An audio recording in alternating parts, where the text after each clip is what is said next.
2 जुलाई 2024 उत्तर प्रदेश के बरेली के पास होशपुरा के गांव में एक व्यक्ति सुबह 7 बजे के आसपास अपने खेत पर जाता है।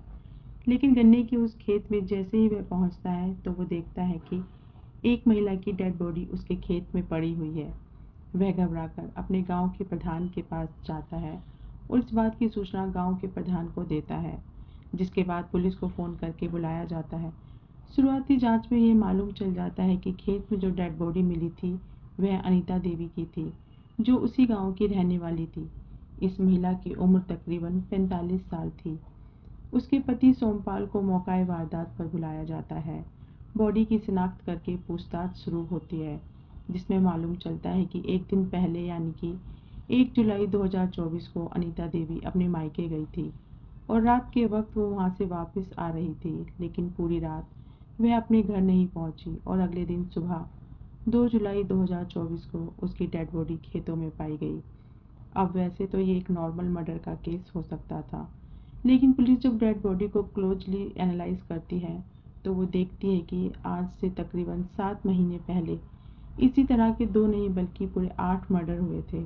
और यहाँ से पुलिस को समझ में आ जाता है कि ये कोई सिंपल मर्डर का केस नहीं है बल्कि सीरियल किलिंग का केस है।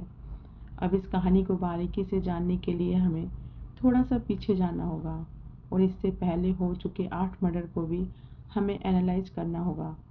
यकीन मानिए, इस कहानी में इतने ज़्यादा ट्विस्ट एंड टर्न हैं और इन 8-9 मर्डर के पीछे जिस व्यक्ति का हाथ पाया जाता है, पूरे गांव के साथ साथ पुलिस को भी यकीन नहीं होता कि यह व्यक्ति ऐसा कर सकता है। तो चलिए आज के इस वीडियो में सीरियल किलिंग की पूरी कहानी को जानने की कोशिश करते हैं।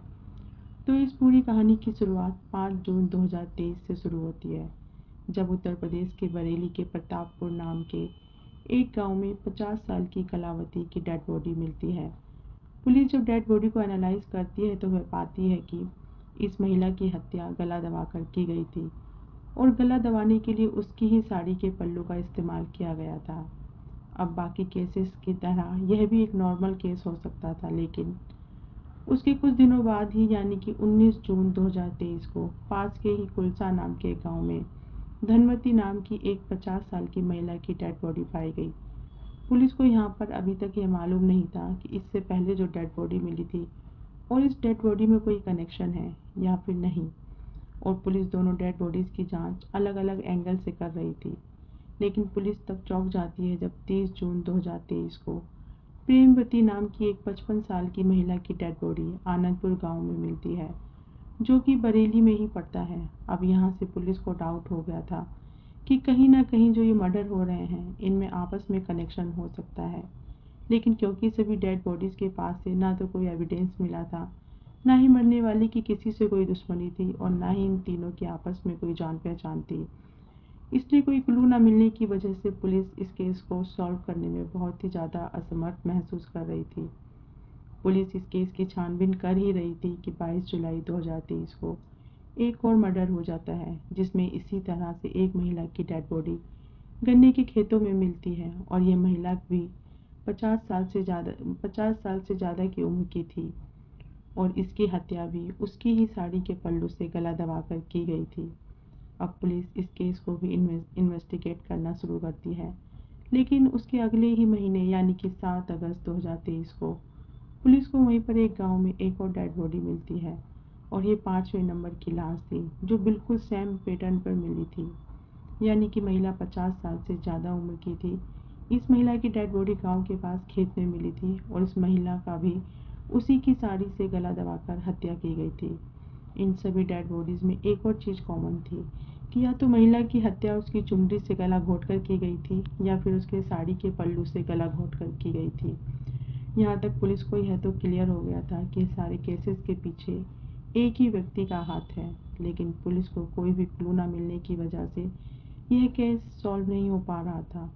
अब क्योंकि बरेली में ये केस बहुत ज़्यादा हाईलाइट हो चुका था और कुछ भी करके बरेली पुलिस को इसकी इन्वेस्टिगेशन बहुत सीरियसली स्टार्ट करनी पड़ी और पुलिस ने 3 आरोपियों को गिरफ्तार किया। पुलिस को लगा कि शायद जिन आरोपियों को उन्होंने पकड़ा है यही असली आरोपी हैं, क्योंकि उन्हें पकड़ने के बाद कुछ दिन तक ये मामला थोड़ा सा शांत हो गया था। लेकिन उसके उसके बाद दिन आ जाता है 31 अक्टूबर 2023, जब एक और महिला की डेड बॉडी बिल्कुल सेम कंडीशन में पाई गई थी। और उसके बाद यह सिलसिला फिर से शुरू हो गया। 20 नवंबर को एक और डेड बॉडी और उसके बाद 26 नवंबर को एक और डेड बॉडी।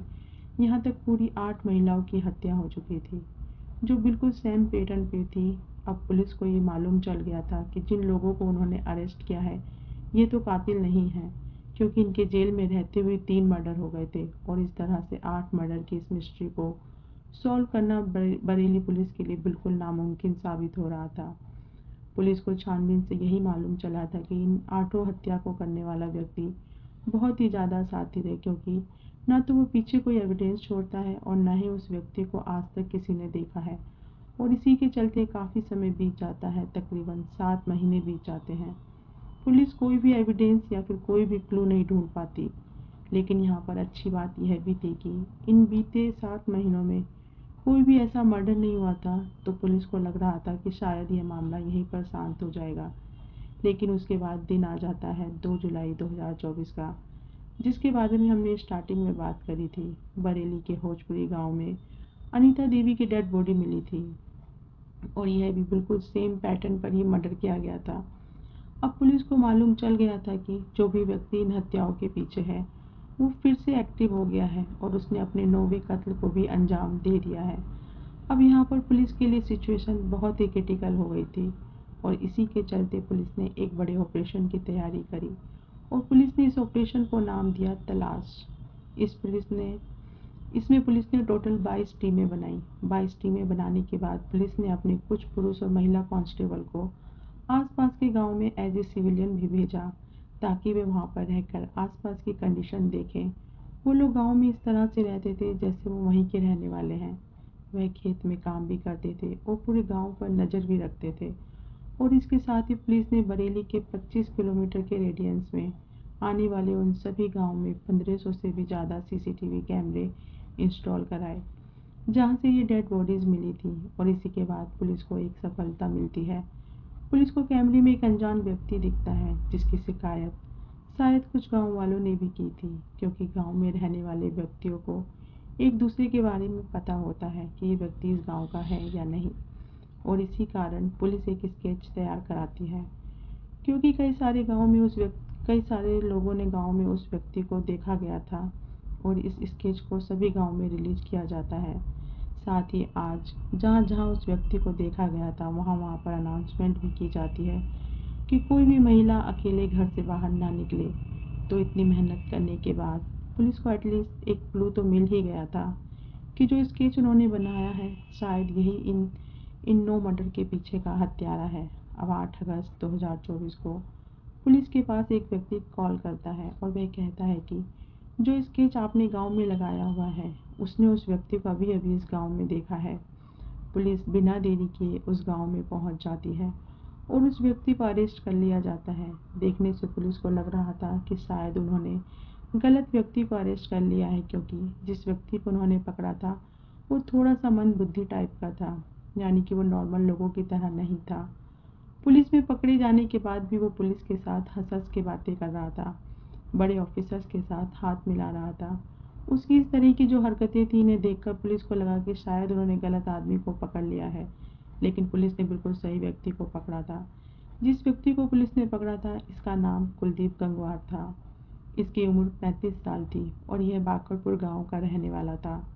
इसके पिता बाबूराम ने बताया कि इसकी मां का देहांत बचपन में ही हो गया था, जिसके बाद सौतेली मां इसके साथ सही व्यवहार नहीं करती थी और इसी के चलते कुलदीप गंगवार बचपन से ही थोड़े से मेंटल प्रेशर में था और थोड़ा मंदबुद्धि टाइप का भी था, यानी कि वो नॉर्मल लोगों की तरह बहुत क्लेवर नहीं था। साल 2014 में इसके पिता बाबूराम ने इसकी शादी भी करा दी थी, लेकिन 2 साल के बाद ही अपनी बीवी के साथ मारपीट करने के कारण वो इससे अलग हो गई थी, क्योंकि कुलदीप ने बचपन से ही ऐसा माहौल देखा था जिसमें महिला पर अत्याचार होता था, क्योंकि उसके पिता उसकी माँ के साथ भी अत्याचार किया करता था।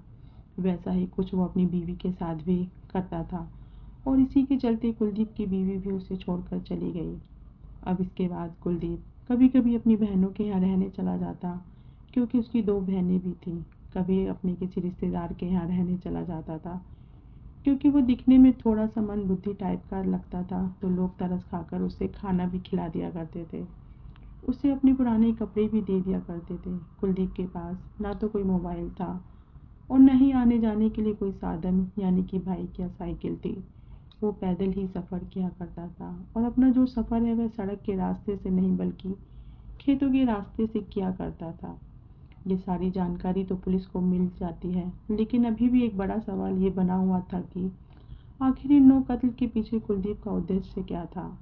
जब कुलदीप से पूछताछ की जाती है तो पहले तो पुलिस को यकीन ही नहीं हो रहा था कि यही असली कातिल है, लेकिन जब कुलदीप पूरी स्टोरी पुलिस को बताता है तो पुलिस भी यकीन करने पर विवश हो जाती है कि इन सभी हत्याओं के पीछे कुलदीप का ही हाथ है।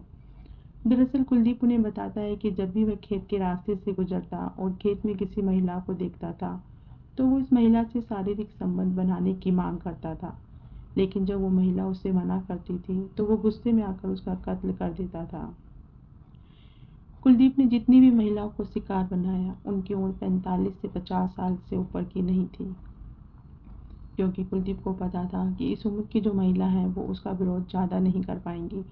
और कुलदीप उनसे शारीरिक संबंध बनाने की बात करता था और वे मना करती थी, तो अपनी ईगो हर्ट होने के कारण कुलदीप उसके पल्लू से या फिर उसकी चुनरी से उसका गला दबा दिया करता था।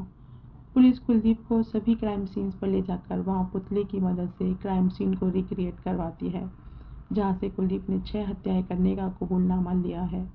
यानी कि उसने ये बात मानी है कि 6 हत्याएं उसने ही की हैं। बाकी की जो 3 हत्याएं हैं उसकी जांच अभी भी पुलिस कर रही है। आसपास और गांव वालों का मानना है कि पुलिस ने गलत व्यक्ति को पकड़ लिया है, लेकिन पुलिस ने जो एविडेंस जुटाए हैं उनके आधार पर यही पता चलता है कि कुलदीप ही असली आरोपी है, क्योंकि हर कत्ल करने के बाद कुलदीप उस महिला का कोई ना कोई सामान अपने साथ ले जाया करता था, जैसे पल्लू का कोई टुकड़ा या फिर बिंदी या फिर सर में लगाने वाला क्लचर आदि, और वो सामान कुलदीप के पास से पाए भी गए हैं। इसकी जांच हालांकि अभी चल रही है, लेकिन कुलदीप को अरेस्ट होने के बाद ये हत्याएं होने का सिलसिला रुक गया है। इससे तो यही साबित होता है कि कुलदीप ही असली कातिल है, लेकिन कुलदीप को देखने से कभी ऐसा मालूम नहीं चल रहा था। तो ये था बरेली का psycho killer Kuldeep Gangwar case.